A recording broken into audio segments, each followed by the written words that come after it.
Zion has country strength. Oh, yeah. And I felt like you, of course, have country strength. Yeah, so. yeah. There you go. I try to. I mean, I ain't never had the chisel body, but, I didn't have the beast muscles, but I was strong, though, all right? He's working on it. Welcome to The Jump. I am Rachel Nichols alongside New York Times bestseller, What's Brian up, B? Wojnarowski, and our NBA champion, chiseled in his own world somewhere, Kendrick Perkins.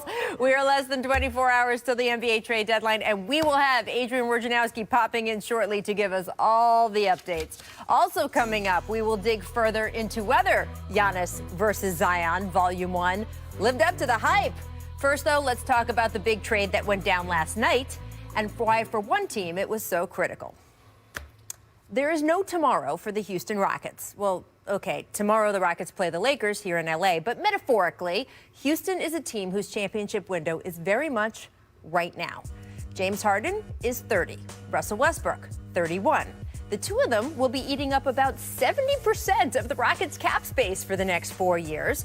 Oh, and also the Rockets have either already traded their pick or traded swap rights in 5 of the next 7 drafts. So really, no tomorrow. So it wasn't a surprise to see GM Daryl Morey, his team sitting in 6th in the West, so absolutely determined this week to deal Clint Capela, the Rockets' last real movable asset. There would be no better time to tinker down the road because for Houston, there really isn't a down the road, which meant Morey needed to create something. And boy, did it turn out to be a humdinger. A 4-team, 12-player swap that is already the league's biggest 4-team trade in 20 years and still has room to add a player or two. For Houston, the headline is that Capela is off to Atlanta, Robert Covington is on the way in from Minnesota, and the team that won championships with Hakeem Olajuwon is now officially the epicenter of small ball and in the hands of the coach who first created it, no less. Basically, Houston is seeding that when they play teams like the Lakers or the Nuggets or the Jazz, players like Anthony Davis or Nikola Jokic or Rudy Gobert are going to have the advantage anyway. So let them dunk their dunks, let them rebound away. Meanwhile, what the Rockets intend to happen is that they could win with pace and all those threes, a strategy Covington fits right into. With a 7'2" wingspan, Covington is a true 3-and-D who can help check the West's elite wings and offensively doesn't need the ball in his hands, which is good because, well, may I direct you to Harden, James, and Westbrook, Russ. Of course, it's a bummer for Rockets fans to say goodbye to Clint, who they've raised since he was a rookie and who was once such a beautiful partner to Harden on all those pick and rolls. But the Rockets have greatly reduced that as a part of their game plan in recent seasons, making Capela less valuable to them and more valuable to Atlanta, who will now ratchet the pick and roll up with Capela and Trae Young. So now the question is, will what Houston is doing actually work? They will have a good test, yes, tomorrow in that Lakers game, and in a game against the Jazz this weekend. Either way, at this point, there's no going back, which is fine because the Rockets wouldn't have had time for that anyway. All right, guys, do you think this was a good deal? Kendrick, do you think that Houston got better off of this? Well, you know what, Rachel? I don't think it was a great deal, but I don't think it was a bad deal. I think when you look at this Rockets team, they were already terrible defensively. Like, Clint, I love Clint, but he had a history of disappearing in the playoffs anyway, and they were already struggling defensively. So, in my opinion, what they did was they saying, okay, well, what we go do is we go spread the court. We go put basically 5 guards and wing players out on the court. We go stretch your bigs out. And what you have Russell Westbrook and James Harden, two of the best scorers in today's league, especially when you're talking about creating their own shots and beating guys to the basket. So now you're taking that defensive center out to the perimeter and the lane is wide open, and this is going to be nothing but Swiss cheese because guess what? They're going to be getting down the lane, getting wide open layups and getting bucket after buckets, and they're already number 1 in pace. And adding Covington, that takes him over the top because he's a knockdown three-point shooter and he's an underrated defender. I'm sure they wouldn't have done this without James Harden's A-OK. And as Perk just said, it's going to be potentially good for Harden. I don't know if they checked with P.J. Tucker. He's already really worn down and is going to get worn down more. Right. But one thing that happened in this trade that I don't think anybody's looking at, and the caveat is we still have 24 hours or 23 hours till the deadline so they can do something else. But the Rockets, for the second straight year, used assets at the deadline to get under the luxury tax. They traded a first-round pick and Capela, and they got back Covington and tax savings, okay? And the thing about this is you have James Harden in their prime, and for the second consecutive year, they didn't use their mid-level last year, second consecutive year, and they are making a financial move at the deadline. Now, they may make another addition in the next 23 hours, and I leave the wiggle room to amend my comment, but 2 consecutive years now, they have used first-round draft picks and other assets to do that, and I just question that decision with James Harden in his prime. As you mentioned, they don't have much else to trade here. So in terms of swapping out Capela, I'm okay with it. In terms of Covington, I understand what they're trying to do. I just question the decision-making with the money spending when you've got Westbrook heading towards the back of his prime and Harden in it. All right. Well, we are now going to look at some of the other sides of this deal. It's time for today's trade deadline update brought to you by Kia, and that means welcoming in senior NBA insider Adrian Wojnarowski from our headquarters in Bristol, Connecticut. Woj, we were just talking about the Houston end of things, and we know what Atlanta is getting, but I really wanted to get your insight on what this deal means for Denver and for Minnesota. Let's start with the Nuggets. They see themselves as a contender this year, too. Are they finished, or are they going to turn these assets around for more? No, Tim Connolly, Arturas Karnisovas, they're going to continue to see what's available out there for them. They got the first-round pick for Houston. They could potentially use that in a deal. But they were in a position with Malik Beasley where I think they felt they were going to lose him this summer. They tried to negotiate a rookie extension with him this fall, didn't get there on it. And I just think there was a limit they were going to go to with him. And so, they brought back some role players in this deal. Beasley's a very good player, and he helped them.